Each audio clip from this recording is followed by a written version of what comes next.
Ok, entonces, vamos a hablar un poquito de malaria o paludismo. Para nosografía nos vamos a enfocar en clínica, ¿ok?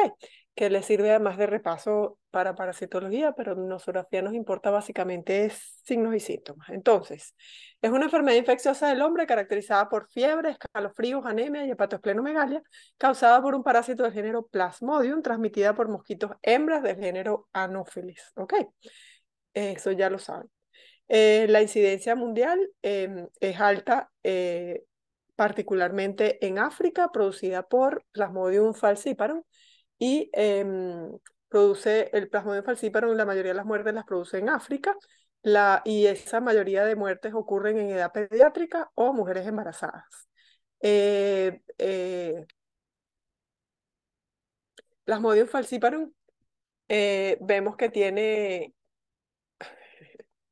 Ok, para el 2018, Plasmodium falciparum en África es el principal agente causal. Fíjense que casi el 100% es por Plasmodium falciparum. Y en el Mediterráneo Oriental también predomina y Pacífico Occidental, mientras que en el sureste asiático y en las Américas predomina más que todo Plasmodium vivax. ¿Ok? En Venezuela predomina Plasmodium vivax. Y con este porcentaje, 75% de Plasmodium vivax. No significa que no tengamos Plasmodium falciparum, tenemos Plasmodium falciparum también. Bueno, entonces la historia natural de la enfermedad va a ser la picadura de un mosquito anófeles hembra que esté infectado, va a generar una infección en el humano, esa infección en el humano produce primero una parasitemia asintomática, que posteriormente esa parasitemia asintomática, en la medida en que aumenta la carga parasitaria, se va a convertir en una malaria aguda no complicada.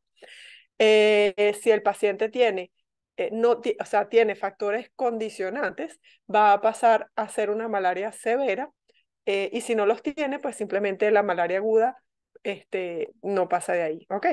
Bueno, hay que tratarla, por supuesto. Entonces, con los casos, si hay condicionantes, produce malaria severa y esa malaria severa predispone a que haya muerte. Entonces, las formas de presentación de la malaria, vamos a tener malaria aguda clásica o no complicada, vamos a tener malaria severa por Plasmodium falciparum, también podemos tener malaria severa por Plasmodium vivax, malaria crónica, o esplenomegalia malárica hiperreactiva o síndrome de esplenomegalia tropical, que la produce Plasmodium vivax. Entonces, la malaria aguda no complicada la produce cualquiera de las 5 especies de Plasmodium, ¿ok? Entonces, en Venezuela predomina Plasmodium vivax, como dijimos, más o menos 75% de los casos, y un 25%, 20-25% lo produce Plasmodium falciparum, y eventualmente hay menos de un 1%, pero también hay Plasmodium malaria. En otros lugares, Plasmodium ovale y Plasmodium knowlesi.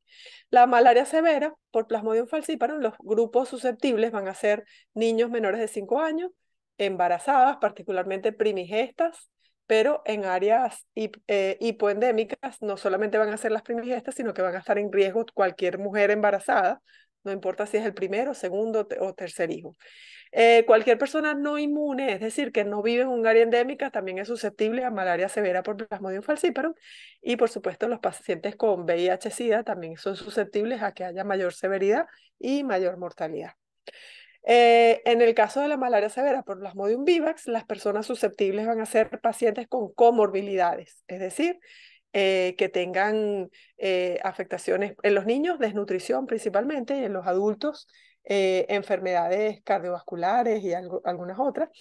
Lo otro que predispone a que haya severidad por Plasmodium vivax es que haya recaídas tempranas, es decir, pacientes que tengan hipnozoitos que se reactiven tempranamente, ¿ok? O sea, muy seguido una recaída con otra recaída, o que haya, y que sean frecuentes, ¿ok? Que haya más de uno.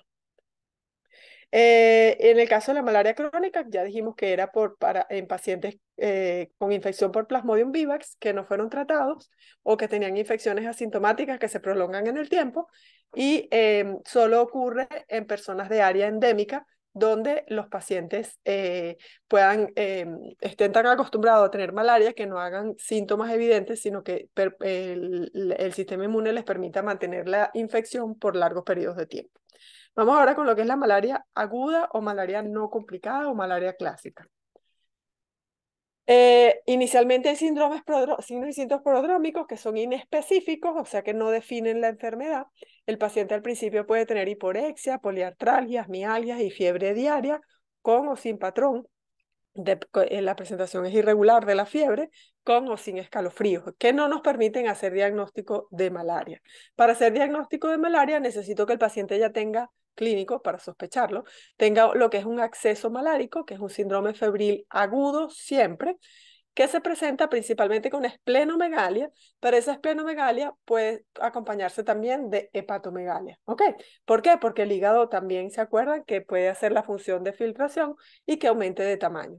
Esa, dependiendo del nivel de inflamación que haya en ese vaso y en ese hígado, esa hepatoesplenomegalia puede ser dolorosa o no. Y el paciente siempre va a tener anemia y se puede acompañar de otros síntomas que forman parte del acceso febril, donde entra desde hipotensión, cefalea, tos, puede tener diarrea, mialgias, lumbalgias, dolor retrocular, haber infinidad de cosas que acompañen el acceso febril. Entonces, lo importante es que cuando describamos la clínica, tenemos que poner cosas que sean típicas de la enfermedad. O sea, si yo quiero diagnosticar malaria, el paciente tiene que tener un síndrome febril agudo con una hepatoesplenomegalia y anemia. Y las demás cosas son extras, pero esas tres tienen que estar.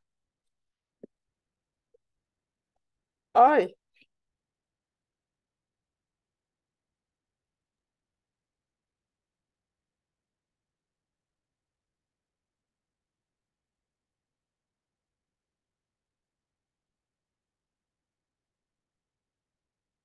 Profe, si está hablando no se le oye. lo que están, no oyen lo que dice el audio. No, Ok,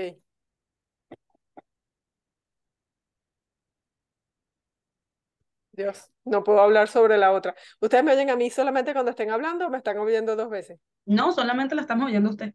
Ok, pensé que estaban oyendo, porque es que no, tiene esto aquí activado que se lo voy a quitar. Ah, no puedo porque está, ok. Ok, entonces, se caracteriza por un acceso malárico, que es un síndrome febril agudo. ¿Qué pasó? Dios.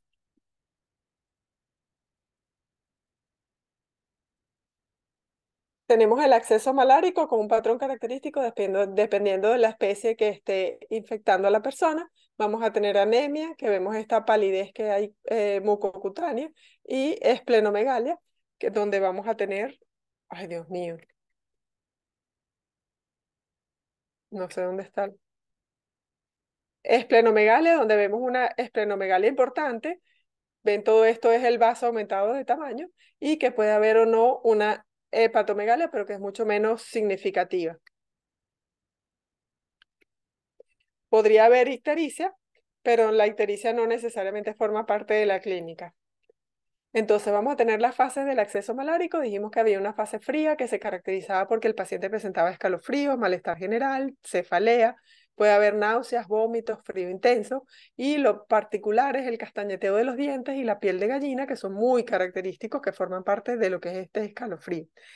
Va a haber una piel pálida y seca con un pulso rápido y débil, y el paciente puede llegar a tener hasta cianosis distal. En los niños, como este es el periodo en el que está justo antes de que haya un aumento del pico febril, o sea que la aceleración del aumento de la temperatura, en los niños puede haber convulsiones por esta elevación brusca de la temperatura. Y eso dura más o menos 15 minutos a una hora. Después tenemos la fase caliente. En la fase caliente es ese ascenso térmico donde ya tenemos la temperatura entre 40 y 41 grados, con una cara que está roja y congestionada, con una piel seca y caliente, con un pulso saltón amplio, un pulso amplio que es saltón, y cefalea intensa, y puede haber vómitos y el paciente va a sentir sed porque tiene deshidratación por fiebre. Y esto dura más o menos 2 a 4 horas. La fase húmeda vamos a tener sudoración profusa con el descenso de la temperatura, y eso produce entonces que el paciente sude al bajar la temperatura con sensación de mejoría, pero está muy cansado porque acuérdense que pasó durante la fase caliente, que duró 2 a 4 horas, y la fase fría principalmente, una hora temblando y sintiéndose muy mal. Y esto dura 2 a 4 horas. Posterior a eso va a haber una fase de apirexia que dura 24 a 48 horas, que es lo que caracteriza a la malaria. Y entonces fíjense que si sumamos todos los periodos, yo voy a tener que la enfermedad dura más o menos, o los signos y síntomas duran 4 horas a 15 minutos a 9 horas, en que el paciente se siente mal, y el resto del día y del día siguiente, dependiendo si es Vivax o falciparum, va a el paciente dice, no, ya me siento bien. Incluso a veces el paciente incluso se va a trabajar porque se le quitó el acceso febril. Ok, entonces el patrón febril va a depender de la especie. Entonces tenemos que Plasmodium vivax produce una fiebre que decimos que se alterna cada 48, que se produce cada 48 horas porque tenemos ocurre la fiebre, pasa un día sin fiebre y al siguiente día tiene fiebre otra vez. En el caso de Plasmodium malaria, ese periodo decimos que dura, el intervalo es de 72 horas porque presenta la fiebre y pasan 2 días sin fiebre y un tercer día con fiebre. Y en el caso de Plasmodium falciparum es una fiebre diaria donde el paciente tiene picos febriles relacionados con los picos febriles se van a relacionar con las esquizogonias del parásito. Entonces, fíjense que en el momento en que se rompe el esquizonte y que, bueno, eso es en, no se lo voy a explicar porque eso es de parasitología, perdón. Entonces, vamos con lo que es malaria severa. La malaria severa, aguda, no complicada, se, en el niño puedo tener malaria aguda no complicada, como habíamos dicho ya, pero también podemos tener malaria severa. En niños mayores de 6 meses a 5 años es en los que mayor mortalidad conseguimos. Es raro que ocurra en un niño menor de 6 meses porque normalmente los anticuerpos de la madre lo protegen. Estos niños suelen tener convulsiones febriles que son frecuentes en malaria por Plasmodium, tanto vivax como falciparum, incluso si la malaria es clásica. La malaria por Plasmodium falciparum en los niños suele producir coma, convulsiones, acidosis láctica, hipoglicemia y anemia severa, que puede acompañarse o no de deshidratación. Y estos signos son los que más comúnmente acompañan a la malaria severa por Plasmodium falciparum, ¿ok? O sea que va a tener alteraciones del sensorio, va a tener convulsiones a repetición, 2 o más convulsiones en un día, va a tener un pH ácido con lactoemia, este, va a tener hipoglicemia y va a tener anemia severa. Eh, Perdón. Y los signos de mal pronóstico en el niño es que el niño tenga un coma profundo, o sea, que presente, o sea, que caiga, no sea solamente alteraciones del estado de conciencia, sino que caiga en coma profundo y que la respiración se vuelva acidótica con respiración acidótica con de Kussmaul con respiración corta y profunda. Durante el embarazo, el riesgo que tiene el embarazo es que produce nacimientos prematuros que tienden entonces a acompañarse de bajo peso al nacer del niño, del recién nacido. Hay un aumento del riesgo de muerte neonatal por esa prematuridad y se produce por cualquier especie. ¿Ok? Plasmodium vivax produce anemia en pacientes multigrávidas principalmente, y Plasmodium falciparum principalmente en primigrávidas. Y es raro que ocurra la malaria congénita, pero puede ocurrir, puede haber transmisión de la madre al feto y que el bebé nazca con malaria. La malaria severa en embarazadas tiene un 50% más de mortalidad que en los pacientes, que en los adultos normales no embarazados, que es 20% de mortalidad. ¿Por qué? Porque a la anemia de la malaria, aunado a la anemia del embarazo, hace que la paciente pueda llegar a unos grados de anemia superiores que si no tuviera la malaria o el embarazo. Y entonces, pues es frecuente que se presente con una anemia moderada de 4 a 8 gramos por decilitro. Y eso produce riesgo de muerte aumentado porque durante el parto va a haber una pérdida normal de sangre que si se une a la anemia ya presente, pues evidentemente va a producir mayor probabilidad de muerte materna, que está, si la hemoglobina está en menos de 4 gramos por decilitro, hay 3.5 veces más probabilidades de que se muera el paciente. ¿Qué otras complicaciones puede tener? Puede tener también edema pulmonar agudo, puede hacer hipoglicemia y puede tener mortalidad fetal, o sea, que el feto muera durante el parto. O antes del parto, un mortinato. Ok, entonces, la malaria y el VIH.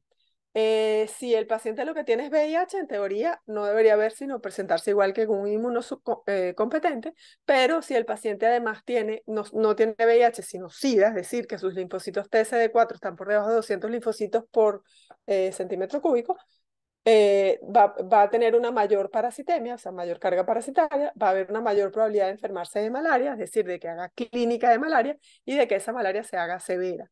Si el área es hipoendémica o inestable, mayor riesgo de malaria severa y de mortalidad. Si también las madres van a tener más probabilidades de que el feto nazca con mayor bajo peso y además de eso tienen tendencia a la falla terapéutica y que no respondan a el tratamiento. La malaria crónica, antes de entrar en malaria severa como tal, vamos a hablar un poquito de malaria crónica, es que se llama también esplenomegalia malárica hiperreactiva o síndrome de esplenomegalia tropical. La produce Plasmodium vivax, como ya dijimos, es una esplenomegalia dura con hepatomegalia dolorosa. Fíjense que esos son signos clínicos, no síntomas, ¿ok? Entonces es asintomática porque el paciente no refiere síntomas, pero sí presenta signos clínicos, ¿ok? Entonces tiene un acceso febril irregular de pequeña intensidad que puede pasar desapercibido y que el paciente no refiere a fiebre. Tiende a tener una piel amarillo terrosa con palpitaciones y el paciente hace hipotensión, astenia y somnolencia y fatigabilidad y cursa con parasitemias muy bajas o parasitemias indetectables. ¿Ok? A veces se diagnostica por PCR más que poder conseguirle los parásitos en sangre con gota gruesa y extendido. Ocurre principalmente en adultos jóvenes en zonas hiperendémicas, es decir, que sería mucho más común en el estado Bolívar que en cualquier otro estado de Venezuela. Suelen ocurrir sin fiebre, como dijimos, que pase desapercibida. El paciente tiene una esplenomegalia importante, puede acompañarse de hepatomegalia, pero la hepatomegalia es leve, y si tiene anemia, una anemia que importante, o sea, porque esto es una infección crónica donde se están destruyendo glóbulos rojos regularmente.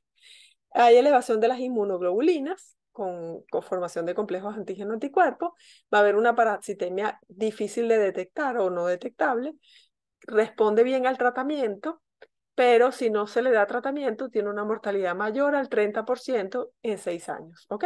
La principal causa de muerte es traumatismos abdominales en donde haya fractura del vaso y que entonces el paciente muera de una hemorragia interna. ¿Ok? Aquí ven entonces estos pacientes. Esta es una cirugía donde el paciente se les trajo el vaso por hepatomegalia malárica hiperreactiva. Dios. Y en este caso ven un paciente con hepatomegalia y esplenomegalia, pero fíjense que siempre va a predominar la esplenomegalia sobre la hepatomegalia. Ahora vamos con lo que es la malaria severa como tal. Vamos a hablar, el principal parásito que describe la malaria severa y donde primero se describió fue con Plasmodium falciparum. La mayoría de las malarias severas las produce Plasmodium falciparum, pero ya hoy en día sabemos que también puede haber casos graves de malaria severa por Plasmodium vivax. La definición entonces original de malaria severa es cualquier paciente con diagnóstico de malaria por Plasmodium falciparum al que se le diagnostique disfunción de algún órgano vital con una parasitemia elevada, más de 5% en pacientes no inmunes o más de 10% en pacientes inmunes que provienen de áreas mesoendémicas o hiperendémicas, y que el paciente tenga imposibilidad para tomar tratamiento por vía oral, es decir, por ejemplo, vómitos incoercibles y que no pueda tomar tratamiento por vía oral, se considera parte de, o que tenga alteraciones del sensorio, o sea, o que tenga coma o que no, letargo, que no pueda consumir nada por vía oral porque tiene trastorno del sistema nervioso central, malaria cerebral. Ok, entonces, los susceptibles ya dijimos que eran niños menores de 5 años, mujeres embarazadas y pacientes con VIH-Sida. Evidentemente que el mayor riesgo en las áreas endémicas va a ser en niños menores de 3 años, en las áreas hiperendémicas o endémicas e hiperendémicas, mientras que en las áreas mesoendémicas, que se parecen más a Venezuela, van a ser, las primigestas van a tener mayor riesgo. Y si son áreas hipoendémicas o inestables, los niños mayores de 3 años, jóvenes, es decir, porque ahí empiezan a estar también incluidos las personas no inmunes, que se expongan, y las embarazadas tanto en el primero, en el segundo, en el tercer embarazo o cualquier embarazo. Cualquier persona no inmune es un paciente de riesgo en cualquier área endémica y los pacientes con VIH-Sida. Los criterios de malaria severa que de 2014 son estos 14 que ven acá. Entonces, voy a tener malaria cerebral, síndrome de estrés respiratorio agudo, convulsiones generalizadas o a repetición, postración, shock hipovolémico compensado, shock hipovolémico descompensado, edema pulmonar, sangrados anormales, ictericia, anemia severa, hipoglicemia, acidosis metabólica, hiperparasitemia y daño renal agudo. ¿Ok? Entonces tengo 14 criterios y estos son los nombres de los criterios. ¿Ok? Ahora los vamos a definir porque normalmente uno les pregunta a usted, la idea es que los sepan diagnosticar y hay que tener la definición de cada uno de estos criterios. Entonces, malaria cerebral se define como cualquier alteración del estado de conciencia, es decir, que el paciente tenga letargo o que tenga somnolencia o incluso que caiga en coma, en donde tenga un Glasgow 11/15 en los adultos o 3/5 en niños. ¿Ok? Y lo importante aquí a diferenciar es que cuando el paciente cae en coma profundo hay que diferenciar si realmente está en coma, que es lo que ven acá, si realmente está en coma o si está en un estatus posictal. ¿Ok? El estatus posictal es un estatus postconvulsión que puede durar hasta 1 hora. Entonces, si el paciente tuvo una convulsión, hay que esperar más o menos 1 hora para poder decir si simplemente tuvo una convulsión y se recuperó o si tuvo una convulsión y posterior a la convulsión cayó en coma profundo. ¿Ok? Después de 1 hora. Entonces, cualquier alteración del estado de conciencia puede ser de inicio súbito, generalmente después de una convulsión, puede ser letargo, confusión, desorientación, delirio, agitación, seguido de estados de inconsciencia. En los adultos suele durar varios días, en los niños puede durar 6 a 12 horas. Es reversible, por eso es que tenemos los tiempos. Cuando hacemos un fondo de ojo en un paciente con malaria cerebral, lo que vamos a observar característico de malaria es emblanquecimiento focal en la mácula, especialmente perifovea, y o en la retina periférica, que son estos punticos blancos que vemos acá, estas manchas blancas que estamos viendo acá. ¿Okay? Puede haber decoloración blanquecina o naranja de los vasos retinianos, que es esto que estamos viendo por acá. Ay, ¿por qué me sale? Hay otras cosas que se pueden ver como hemorragias retinianas con centro blanco en llama o en forma de bote, que es esto que ustedes ven acá, estas hemorragias que están viendo acá. Y puede haber papiledema, como lo que ven acá. Es poco usual, pero es de mal pronóstico. Y no es patognomónico de malaria, puede ser producirlo cualquier otra cosa, de malaria cerebral. Y estas retinospatías lo que indican es que hay secuestro de glóbulos rojos parasitados a nivel del sistema nervioso central y que eso es parte de la malaria cerebral. Ok. El segundo criterio es el síndrome de estrés respiratorio agudo, que es una respiración acidótica con aumento del volumen inspiratorio y expiratorio con respiración laboriosa, profunda y rápida. Es más común en embarazadas, poco común en niños. Se produce una hiperventilación sostenida que se acompaña de acidosis metabólica, muchas veces de neumonía, que sería una neumonía bacteriana, y de edema pulmonar. En los niños, en los lactantes, vemos, se define como aleteo nasal y tiraje intercostal, ¿ok? Que en los adultos está también el tiraje intercostal, en los niños y en los adultos. En los lactantes se ve además el aleteo nasal, que es cuando ellos respiran y tienen que abrir las fosas nasales para respirar. El tercer criterio serían las convulsiones generalizadas a repetición, que se definen como 2 o más convulsiones en 24 horas, incluso sin fiebre. El paciente tiene normalmente unas convulsiones tónico-clónicas, que son generalizadas, pero algunas veces la convulsión no es tan visible y lo que tiene el paciente puede ser espasmos de los dedos o movimientos oculares espasmódicos repetitivos con desviación de la mirada y el paciente está teniendo una convulsión simplemente que es más difícil de reconocer.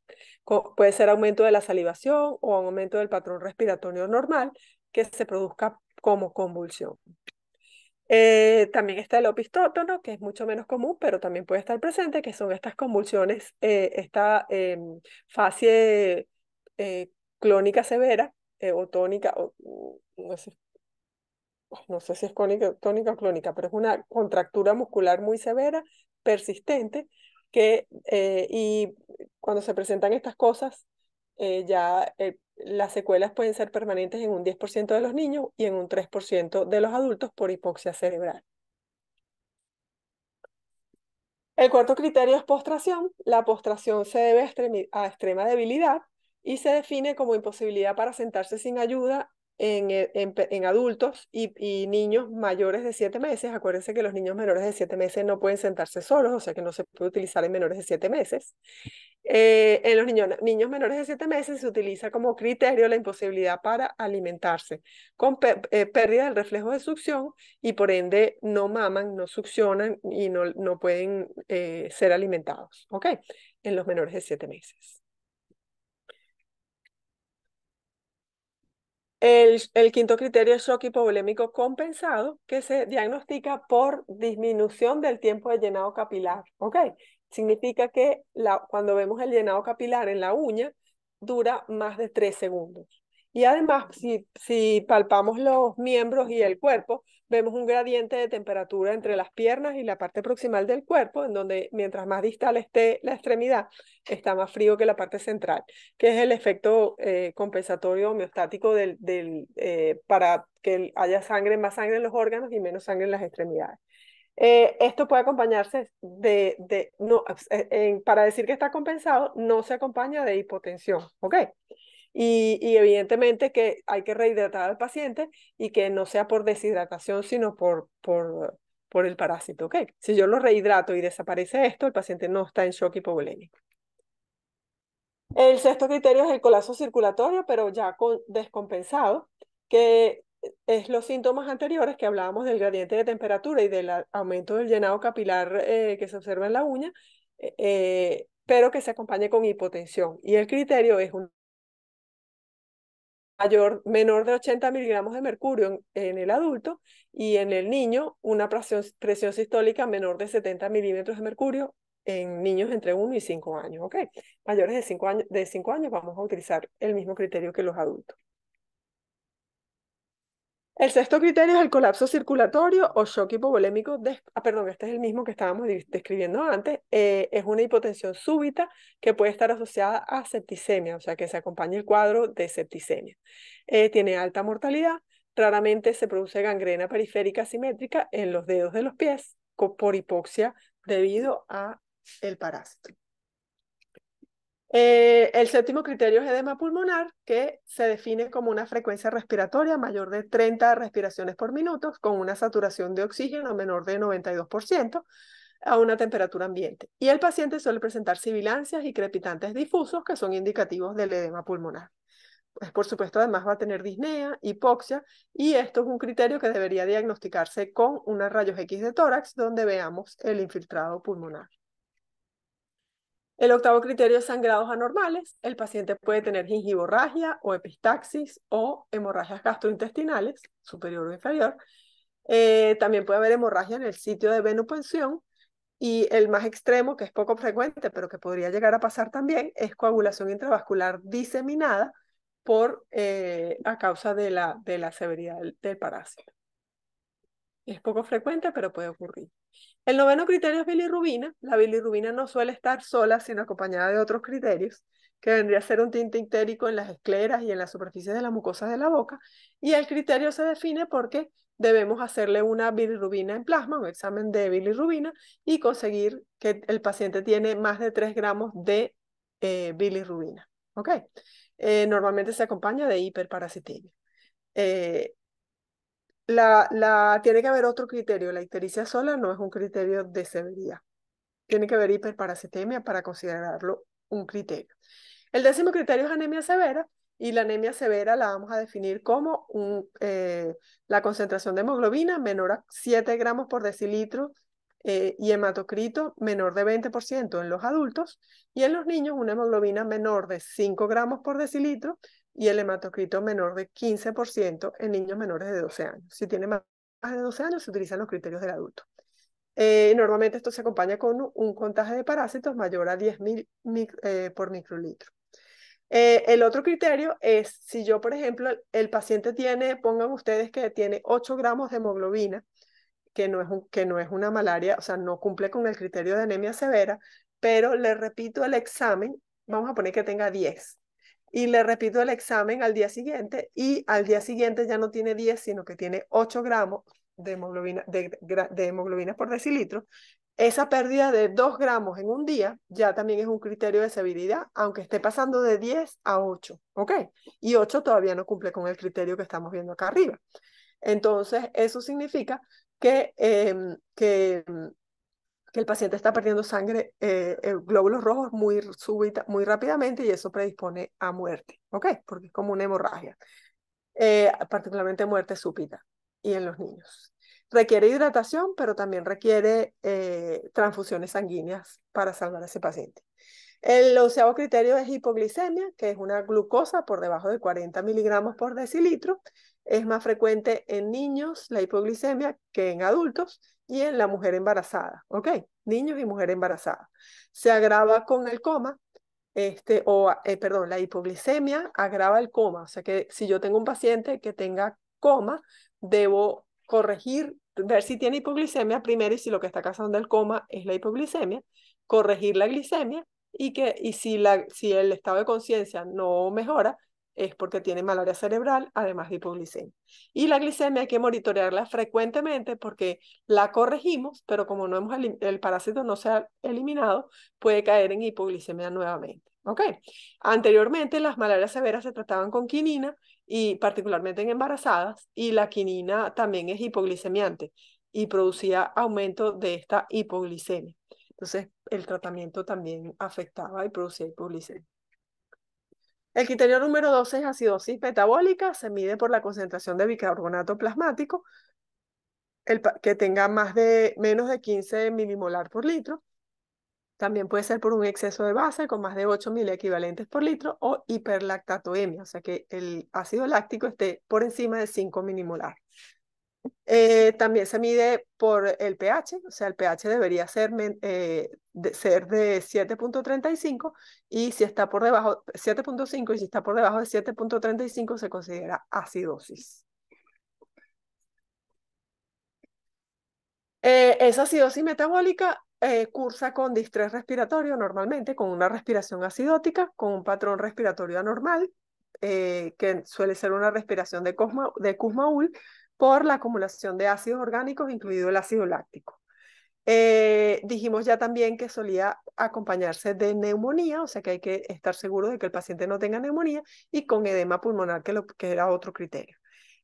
Produce cetoacidosis en los niños y empeora si el paciente tiene hipovolemia, o sea que son pacientes que hay que estar seguro de que los rehidratamos. El criterio número 13 es hiperparasitemia, que se describe como más de 4% de glóbulos rojos parasitados en los niños de área endémica y en adultos no inmunes. Es un indicador de alto riesgo que requiere manejo médico supervisado. O si viene de un área endémica, que son más tolerantes a las parasitemias, ese paciente que viene de áreas endémicas tiene que tener 10% o más para considerarlo realmente un criterio de severidad. A mayor carga parasitaria, mayor severidad en el caso de Plasmodium falciparum, que no es el caso de los demás Plasmodium. Este caso en particular que están viendo acá tiene 35 de 65 glóbulos rojos parasitados, que equivale a un 48% de parasitemia. Eso, evidentemente, es un signo de severidad y de mal pronóstico. Probablemente este paciente, de hecho, lo tiene en otro lado. Se le ven también esquizontes en esta lámina, no porque los quitamos, pero esta lámina tenía esquizontes también. El criterio número 14 es insuficiencia renal o daño renal agudo, que se mide con un examen de creatinina y de BUN, ¿ok? De urea. Entonces, si la creatinina está por encima de 3 miligramos por decilitro, se considera que ya tiene daño renal agudo. O si el BUN está por encima de 20 milimolar. Esto se corresponde con una tasa de filtración glomerular que está por debajo de 30 mililitros por minuto en hombres, o de 25 mililitros por minuto en mujeres, que corresponde a anuria u oliguria, ¿ok? Y el criterio anterior que se utilizaba y que se sigue utilizando si no tenemos exámenes de laboratorio es que en el adulto, que el adulto excrete menos de 400 mililitros en un día, en 24 horas, o en el niño, que excrete menos de 12 mililitros por kilogramo de peso en 24 horas, ¿ok? y que esto no mejore cuando rehidratamos al paciente. Acuérdense que si el paciente está deshidratado, la anuria u oliguria sería normal. Pero si nosotros estamos hidratando al paciente, porque el paciente con malaria severa lo hospitalizamos, por supuesto, y lo estamos hidratando, lo lógico es que su excreción urinaria se normalizara. Si no se normaliza, cumple con este criterio de anuria u oliguria y significa que hay insuficiencia renal o daño renal agudo. Hoy en día no se usa el término insuficiencia renal, sino daño renal agudo. Es común en adultos, solo en áreas hipoendémicas y no en pacientes no inmunes. Es raro en niños. Se asocia a hemoglobinuria normalmente y puede haber hemólisis masiva. En casos de hemólisis masiva, ya van a ver, debo haberles puesto en una próxima lámina donde ven la hemoglobina roja. Suele cursar con ictericia, con tendencia a sangrados y leve proteinuria. Eh, en fase aguda se acompaña de disfunción, normalmente se acompaña de disfunción de algún otro órgano vital, como insuficiencia hepática o acidosis metabólica. La insuficiencia hepática se manifiesta como los sangrados espontáneos. Y durante la recuperación hay un aumento gradual de la creatinina que dura días, pero que puede requerir diálisis para disminuir los efectos de esta hipercalemia y complicaciones urémicas que hay como sangrado y derrame pleural y pericárdico, encefalopatía y vómitos por la insuficiencia renal que no está secretando los tóxicos. Esto es lo que es la hemoglobinura macroscópica, no es un criterio de severidad, pero puede estar presente. Fíjense cómo hay casos, va desde que apenas tiña de rojo poco la orina hasta que pueda ser una orina color Coca-Cola. Eso ocurre en la malaria aguda con o sin deficiencia. Hay pacientes con deficiencia de glucosa 6-fosfato deshidrogenasa que tienen tendencia a hacer hemoglobinuria, tienen una mortalidad alta de 20 a 30% por insuficiencia renal aguda ocasionada por esta pérdida de hemoglobina por la orina. Los túbulos renales se afectan. Usualmente es transitoria y sin complicaciones, pero puede llegar a hacer necrosis tubular aguda por hemólisis masiva, además con mioglobinuria, que pueden producir la muerte. Particularmente en pacientes que se le hagan transfusiones sanguíneas donde haya hemólisis rápida. Entonces dijimos, hay alta mortalidad si además se asocia a disfunción de algún otro órgano vital. Los electrolitos suelen estar alterados en estos pacientes, suelen tener hiponatremia leve, ocasionalmente puede ser severa, puede haber hipocloremia leve, puede haber, el potasio puede estar normal, con secreción inapropiada de ADH. Los signos de mal pronóstico para sistemias elevadas, como dijimos antes, más de 5% o más de 4%, que también se podría medir en la concentración de parásitos, pero es más difícil aprendérselo. Que haya gran cantidad de estadios maduros de Plasmodium falciparum en sangre periférica, es decir, que consigamos trofosoritos maduros y esquizontes en sangre periférica, es un signo de mal pronóstico. Y también es un signo de mal pronóstico que haya una mayor proporción de polimorfonucleares que tengan pigmento malárico en su interior. Entonces, el exceso de pigmento malárico cuando hacemos una biopsia y observamos esa biopsia es un indicativo de mal pronóstico. Entonces, a ver, los niños lo tenemos aquí arriba, los adultos aquí abajo. Los niños suelen cursar con coma y convulsiones, con uremia, o sea que sería acidosis láctica y uremia, que es esto que ustedes ven acá. Mientras que esos vendría a ser lo que tienen elevado los niños, los de menor tamaño. Suelen presentar con menor frecuencia esto que estén viendo arriba. Los niños presentan con mayor presencia anemia, convulsiones y shock, mientras que los adultos, que vendría a ser estos que están de aquí para arriba, presentan con mayor frecuencia ictericia, acidosis, coma y falla renal.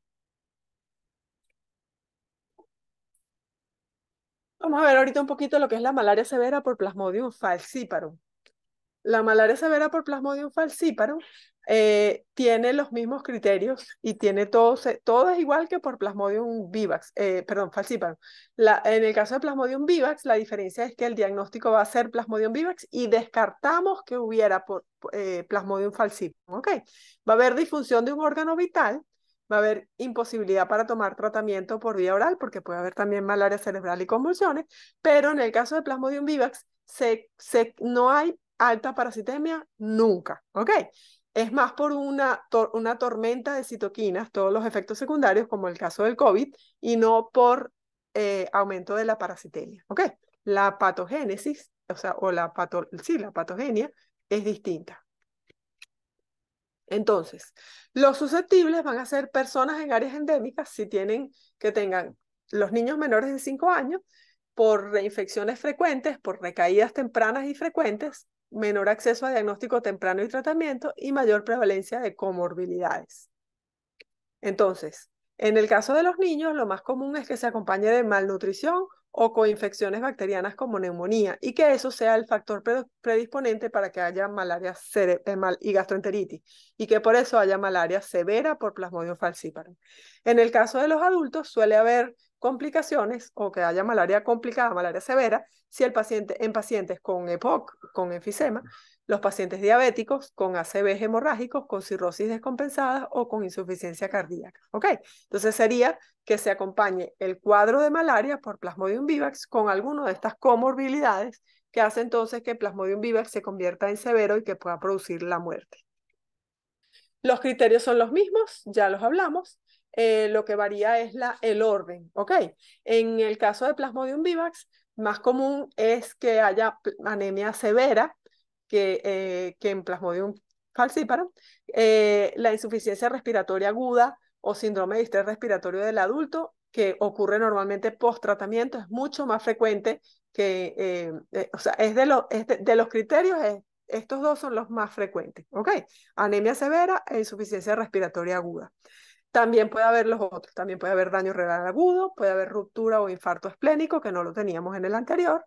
Tenemos postración.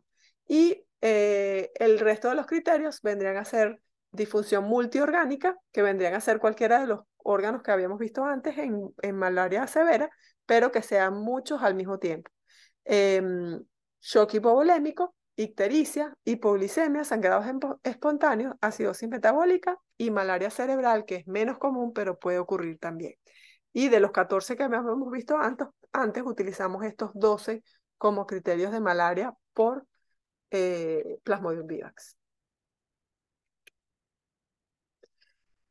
Vamos ahorita entonces, no los voy a especificar porque los criterios son exactamente iguales, la diferencia que lo que va a variar es el orden, ¿ok? Entonces, la anemia severa por Plasmodium vivax, la anemia es más severa porque ella invade glóbulos rojos jóvenes, es decir, reticulocitos, por lo que la carga parasitaria nunca excede el 2%. Sin embargo, la pérdida de glóbulos rojos no infectados es 4 o 5 veces mayor que en las infecciones por Plasmodium falciparum con cargas parasitarias bajas. Plasmodium vivax produce anemia severa con bajas parasitemias, ¿ok? Vamos a hablar ahorita un poquito del daño renal agudo que produce cualquiera de las especies de malaria, ¿ok?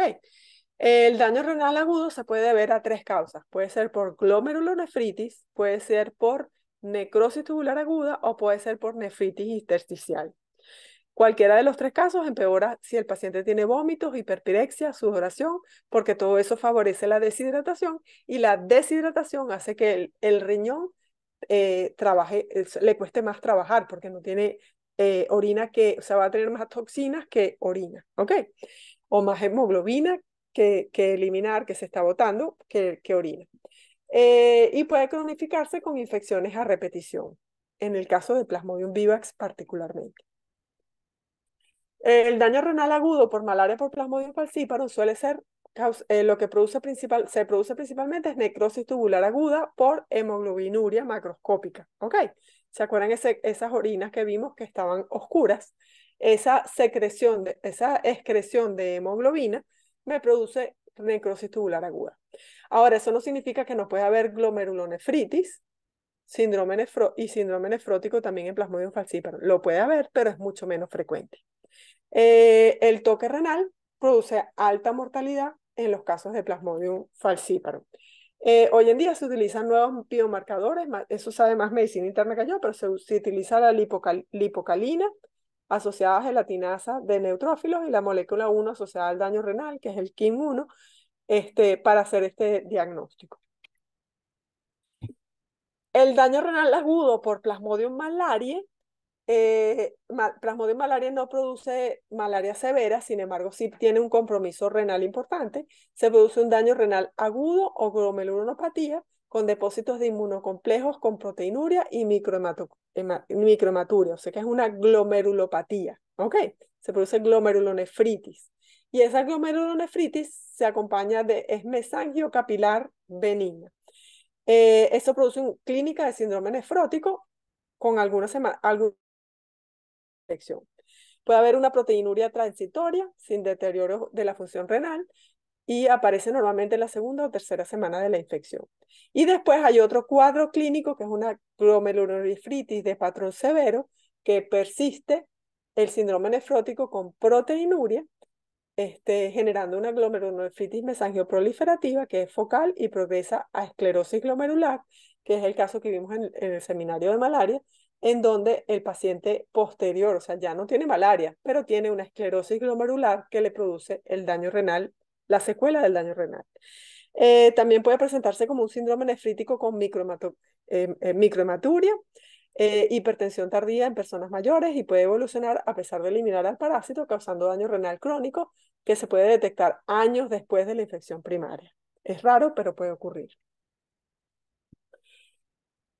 Ahora tenemos el daño renal producido por Plasmodium vivax, que se produce una microangiopatía trombótica, es lo más común. Eso puede cursar, o sea, puede cursar también con necrosis cortical aguda, con necrosis tubular aguda o con nefritis tubulointersticial, pero lo más común es la microangiopatía trombótica. Y esta nefritis tubulointersticial cursa con proteinuria, microhematuria y oliguria y requiere hemodiálisis. Entonces, fíjense que puede haber daño renal agudo o puede haber glomerulonefritis. El daño renal agudo se debe a deposición de inmunocomplejos, mientras que el daño renal agudo se debe a necrosis tubular aguda por disminución de la perfusión renal, y eso se debe a liberación de citaquinas y mediadores inflamatorios, a hipoperfusión por hipovolemia, por deshidratación, hemólisis intravascular, por radiomiolisis, por hiperviscosidad de la sangre, por la hipovolemia, ictericia, hiperbilirrubinemia, coagulación intravascular diseminada y síndrome hepatorenal. Vamos ahora entonces, las infecciones, o sea, la malaria severa es una emergencia médica, ¿ok? La cause quien la cause, Plasmodium falciparum o Plasmodium vivax. El tratamiento temprano y el diagnóstico temprano son curativos e imperativos, si no el paciente se muere, ¿ok? El 20% de los pacientes, si no recibe tratamiento a tiempo, se muere, ¿ok? Es una emergencia médica. Y bueno, y por eso es que lo tenemos dentro de nosografía, porque debido a la crisis de malaria que hubo a partir del 2015, donde dejamos de tener la malaria en foco y empezamos a tenerla en toda Venezuela, pues bueno, el riesgo de malaria severa con tantas personas no inmunes, o sea, nos convertimos en 30 millones de personas con áreas no inmunes, de pacientes no inmunes en riesgo, perdón. Y por ende, eh, es imperativo que todo médico venezolano conozca de malaria. ¿Ok? ¿Tienen alguna pregunta?